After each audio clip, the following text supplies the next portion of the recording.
வணக்கம் மக்களே, welcome to வேலை டிஎன் சேனல். இன்றைக்கி வீடியோவில் நம்ம என்ன பார்க்க இருக்கோம்னு பார்த்தீங்கன்னா, கடந்த வாரம் நடந்து முடிஞ்ச டிஎன்பிஎஸ்சி குரூப் 4க்கான சேஃப் ஜோன் மதிப்பெண் மற்றும் அதற்கான சேஃப் ரேங்கிங் தான் பார்க்க போகிறோம்.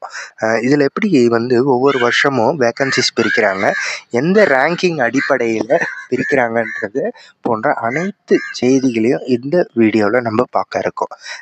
என்ன மாதிரியான குவாலிஃபிகேஷன்ஸ் வேணும், எந்த குவாலிஃபிகேஷன்ஸ் இருந்தால் எத்தனை போஸ்டிங் நமக்கு அலாட் ஆகுது போன்ற அனைத்து விதமான சந்தேகங்களையும் இந்த வீடியோவில் தீர்க்க இருக்கோம்.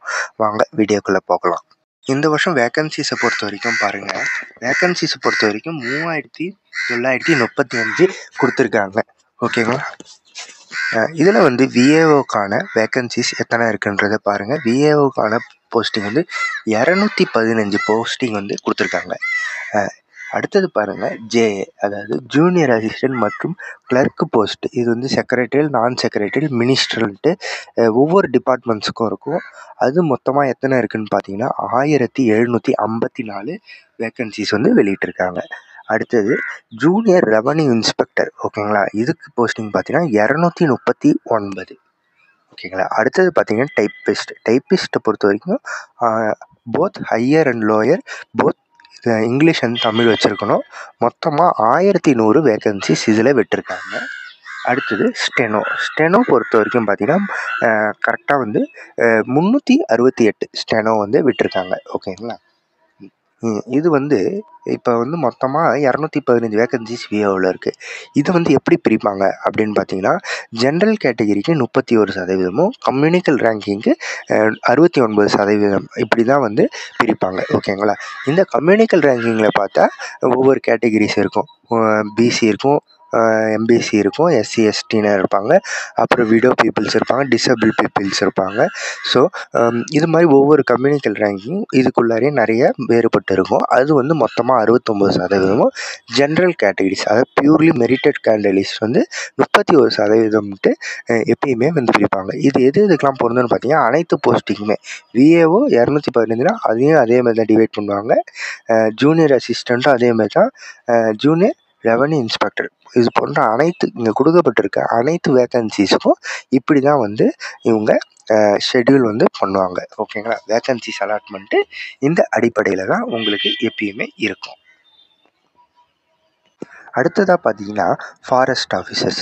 இது பார்த்தீங்கன்னா கிட்டத்தட்ட 257 வேக்கன்சிஸ் வந்து விட்டுருக்காங்க இந்த தடவை. ஓகேங்களா? மொத்தமாக பார்த்தீங்கன்னா 3935 வேக்கன்சிஸ் கூட்டினீங்கன்னா வந்துடும். ஓகேங்களா?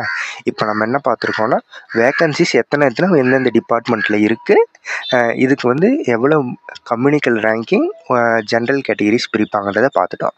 அடுத்தது வந்து குவாலிஃபிகேஷன்ஸ். ஓகேங்களா? இப்போ குரூப் 4ல் ஃபஸ்ட்டு வந்து என்ன குவாலிஃபிகேஷன்னா 10th முடிச்சிருக்கவங்க, அப்புறம் வந்து 10th மேலே அதாவது 12ஆம் வகுப்புகள் முடிச்சிருக்கவங்களுக்கு எத்தனை வேக்கன்சிஸ் இருக்குது அப்படின்னு பார்த்தீங்கன்னா 2151 வேக்கன்சிஸ் இருக்குது.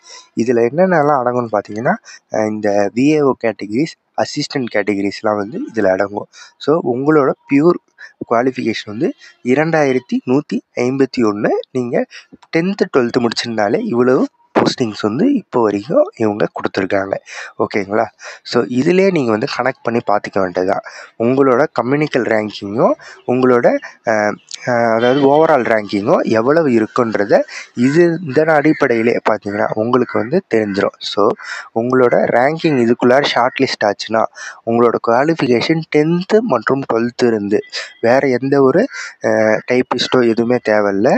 ஓகேங்களா? இல்லாத பட்சத்தில் நீங்கள் வந்து இந்த ரேங்கிங்குள்ளார இருந்தீங்கன்னா உங்களுக்கு கண்டிப்பாக வாய்ப்பு அதிகபட்சம் உண்டு. ஓகேங்களா? உங்களுக்கு போஸ்டிங் கண்டிப்பாக கிடைக்கும்.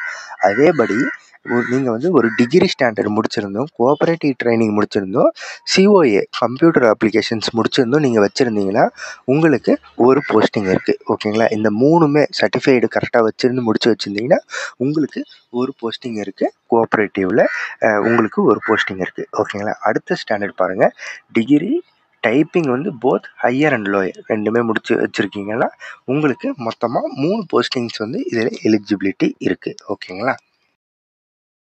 அடுத்தது வந்து 10th முடிச்சிருக்கணும். அதுக்கு மேலே அதாவது 10, 12ஆம் வகுப்பு முடிச்சிருக்கணும். ஹையரில் வந்து டைப்பிங்கில் வந்து போத் ஹையர் அண்ட் லோயர் ரெண்டுமே முடிச்சிருக்கணும்.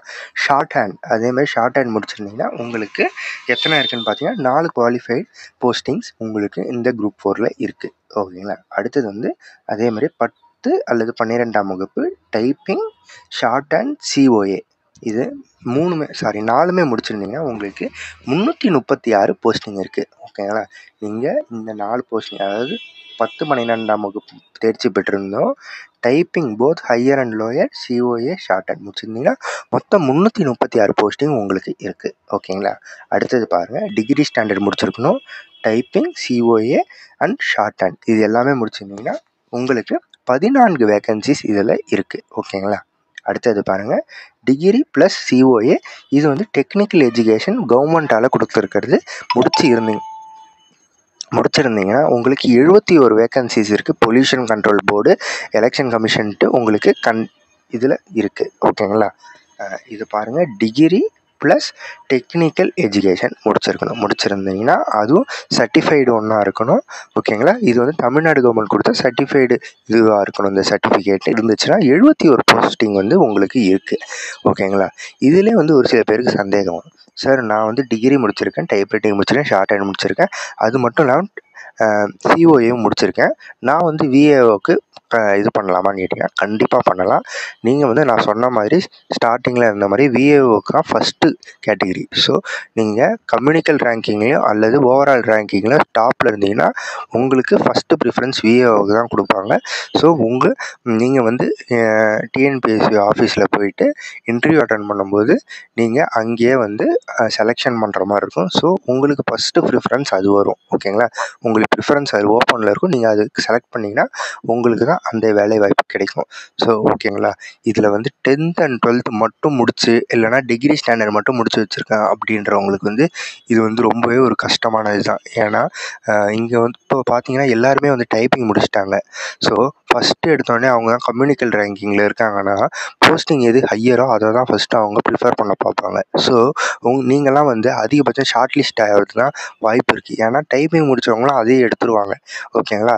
அதுக்கப்புறம் கீழே இருக்கவங்களும் டைப்பிங் முடிச்சு வச்சுருப்பாங்க, நீங்கள் எதுவுமே முடிச்சு வச்சுருக்காமல் இருப்பீங்க. ஸோ உங்களால் அந்த போஸ்டிங் மட்டும்தான் உங்களால் செலக்ட் பண்ண முடியும் பியூர்லி. பட் இவங்க மெரிட்டில் இருந்து செலக்ட் பண்ணிட்டாங்கன்னா உங்களுக்கு அந்த வாய்ப்பு வந்து கிடைக்கவே கிடைக்காது. ஏன்னா கீழே இருக்கிறது டைப்பிங்க்கு உங்களுக்கு எலிஜிபிள் இல்லை. உங்களுக்கு கீழே இருக்கக்கூட கம்யூனிக்கல் ரேங்கிங்கில் இருக்கவங்க கண்டிப்பாக இந்த வேலைக்கு வந்து தேர்ச்சி பெற்று அவங்க வேலையை வாங்கிட்டு ஈஸியாக போயிடுவாங்க. ஸோ முடிஞ்ச வரைக்கும் இப்போவே டைப்பிங்கு, CAO, ஷார்ட் ஹேண்ட் எல்லாமே வந்து சீக்கிரமாக முடிச்சு வைங்க பாருங்கள். ஓகேவா ஃப்ரெண்ட்ஸ். பாருங்கள், ஃபாரஸ்ட் ஆஃபீஸரை பொறுத்த வரைக்கும் 257 வேகன்சிஸ் இருக்குது. இதில் பார்த்தீங்கன்னா 10th ஸ்டாண்டர்ட் முடிச்சிருந்து உங்களுக்கு ஃபிசிக்கல் குவாலிஃபிகேஷன் எல்லாமே இருக்குன்ற பட்சத்தில் உங்களுக்கு மொத்தமாக 69 வேகன்சிஸு ப்ளஸ் 95 வேகன்சிஸ் 2 வேகன்சிஸ்.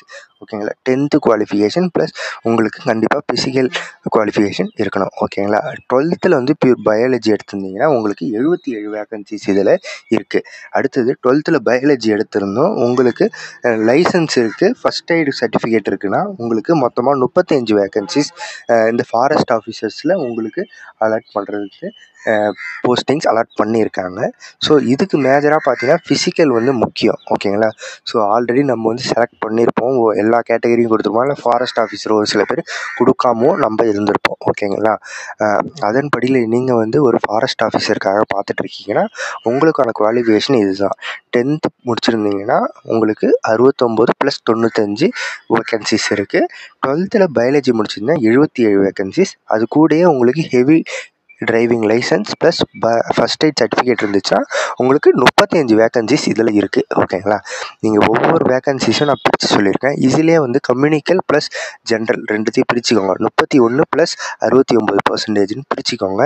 இதிலே உங்களுக்கு தெரிஞ்சிடும் கம்யூனிக்கல் ரேங்கிங்கில் நீங்கள் என்ன இருந்தால் உங்களுக்கு கண்டிப்பாக சேஃப் ஜோன் உங்களுக்கு வேலை கிடைக்குன்றதும், நீங்கள் ஓவரால் ரேங்கிங்கில் எவ்வளோ இருந்தால் உங்களுக்கு வேலை வாய்ப்பு கிடைக்குன்றதும் இதிலே உங்களுக்கு தெளிவாக தெரிஞ்சிடும். ஓகேவா ஃப்ரெண்ட்ஸ். மேலும் இதில் ஏதாவது சந்தேகம் இருந்துச்சுன்னா கமெண்ட் செக்ஷனில் சொல்லுங்கள். நீங்கள் கேட்கக்கூடிய கேள்விகளுக்கு பதிலளிக்க வேணுமா ஒரு வீடியோ நம்ம திரும்பியும் போஸ்ட் பண்ணலாம். ஓகேவா ஃப்ரெண்ட்ஸ். வீடியோ பிடிச்சிருந்தால் லைக் பண்ணுங்கள், ஷேர் பண்ணுங்கள், கமெண்ட் பண்ணுங்கள். நன்றி, வணக்கம்.